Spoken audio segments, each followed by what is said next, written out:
Turn now to one of our top stories. Hamas says it has accepted parts of President Trump's proposal to end the war in Gaza.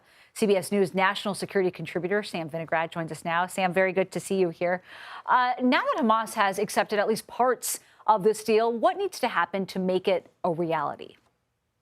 Well, in the first instance, we have to see whether the White House is, in fact, when push comes to shove, satisfied with Hamas's response. As you articulated, Hamas has accepted certain parts of President Trump's 20-point peace proposal. Hamas has not accepted, for example, the terms related to giving up weapons and who would oversee the governance of Gaza after the war ends. So now we're waiting to see if the White House actually moves forward with what Hamas has agreed to, which is the release of Israeli hostages, living and dead, which would in turn lead Israel to release certain Palestinian prisoners and the remains of certain Palestinians as well. Key question for me, though, however, is whether Israel actually stops its military bombardment of Gaza, which is point 3 in President Trump's peace proposal. And that if they do, that would lay the foundation for the release of hostages. So assuming all these points go through, which is a big if, what happens to Hamas? Well, that's the underlying question, because if you think about this 20-point peace proposal and just the negotiations that have preceded it, there have been phases. And what we are looking at in the first phase is the release of hostages in exchange for Palestinian prisoners, the influx of humanitarian aid into Gaza, which so sorely needs it, and Israel withdrawing to positions that are less entrenched within Gaza itself. From there, the question becomes what happens to Hamas? Do they get amnesty if they give up their arms? Do they leave Gaza for third countries?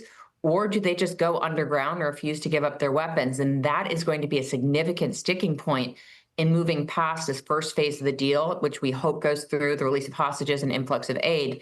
The tougher part will be what happens to Hamas going forward. And Sam, as you well know, this war has devastated Gaza. It's created this vast humanitarian crisis. What does rebuilding Gaza look like? Well, it depends who you ask.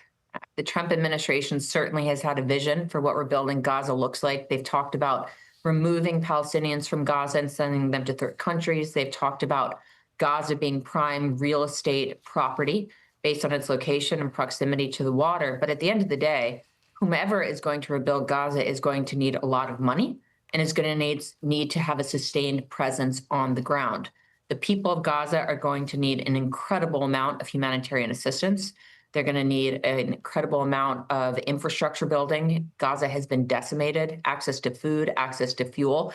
And whomever's overseeing that, perhaps a UN body or perhaps as governing council, as governing board that President Trump has described in his 20-point peace proposal, is going to need a lot of expertise and a lot of sustained effort. Yeah, an incredible challenge ahead. Sam Vinograd, thank you very much for joining us. Thanks.